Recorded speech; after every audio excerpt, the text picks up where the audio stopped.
दोस्तों अगर आप भी क्लास 10th में हैं, 4 मार्च को विज्ञान का पेपर देने वाले हैं तो फ्रेंड्स ये अंतर आपको तैयार कर लेना है। प्रत्यावर्ती धारा तथा दृष्टि धारा में अंतर ये क्या है, आपकी एसी करंट है और ये डीसी करंट है, जिसका फुल नेम होता है अल्टरनेटिंग करंट। और ये डीसी का मतलब होता है डायरेक्ट करंट, यानी मतलब प्रत्यावर्ती धारा और दृष्टि धारा हिंदी में इनको कहते हैं।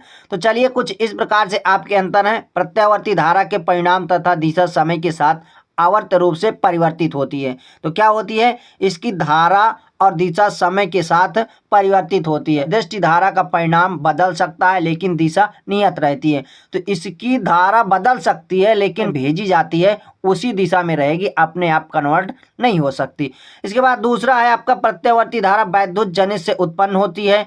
और इसमें आपका दृष्टि धारा में क्या है, दूसरा दृष्टि धारा प्राथमिक तथा द्वितीयक सेलों से प्राप्त होती है। यानी मतलब ये किसी न किसी इन्वर्टर या बैटरी से होती है, ये डायरेक्ट ट्रांसफार्मर से होती है। तो ये दोनों में अंतर होता है। इसके बाद तीसरा है आपका प्रत्यावर्ती धारा अधिक खतरनाक होती है। तो क्या होती है, ये हाई वोल्टेज की होती है, इसलिए ये अधिक खतरनाक होती है।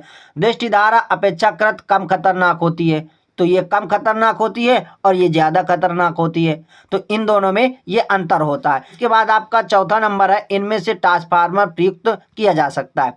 इसमें क्या है, ट्रांसफार्मर प्रयुक्त किया जा सकता है, ट्रांसफार्मर को लगाया जा सकता है।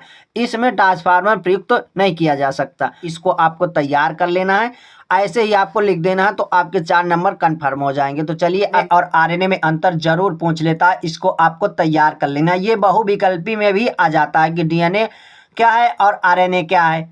तो फ्रेंड्स आपको इनको तैयार कर लेना है, आपके बोर्ड एग्जाम के लिए काफ़ी इंपॉर्टेंट है। तो डीऑक्सीराइबो न्यूक्लिक एसिड होता है डीएनए का फुल नेम, और जो आरएनए का होता है ना फ्रेंड्स, वो राइबो न्यूक्लिक एसिड होता है। इसमें क्या होता है, अंतर आपको देख लेना है। यह प्राय सभी जीवों में पाया जाता है। कहाँ होता है, ये सभी जीवों में पाया जाता है। और ये कुछ वायरस में पाया जाता है। ये दोनों में अंतर होता है। तो ये सभी जीवों में पाया जाता है, कुछ वायरस में पाया जाता है। और दूसरा हमें डीऑक्सीराइबोस शर्करा पाई जाती है। इसमें क्या होता है, डीऑक्सीराइबोस शर्करा पाई जाती है। और दूसरा है, इसमें राइबोस शर्करा पाई जाती है। ये दोनों में अंतर होता है। इसके बाद तीसरा, यह मुख्य रूप से केंद्रक में पाया जाता है। कहाँ पाया जाता है, केंद्रक में पाया जाता है। और आरएनए में क्या है, यह केंद्रक तथा कोशिका द्रव्य दोनों में पाया जाता है। तो ये दोनों में पाया जाता है, ये सिर्फ केंद्रक में पाया जाता है। ये दोनों में अंतर होता है।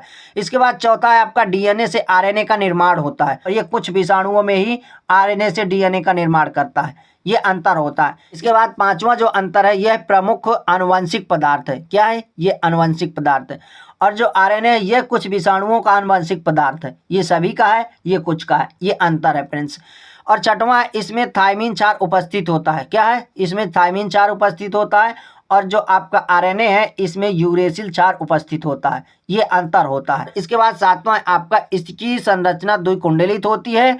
और आरएनए में जो सातवां है, इसकी संरचना एकल कुंडलित होती है। ये दोनों में अंतर होता है। आप फ्रेंड्स अपने से बना कर लिख सकते हैं, याद करना कोई भी इंपॉर्टेंट नहीं है। आप देख लेंगे डीएनए क्या है, आरएनए क्या है, इनमें क्या अंतर होता है। ये सभी में पाया जाता है, वो कुछ में पाया जाता है।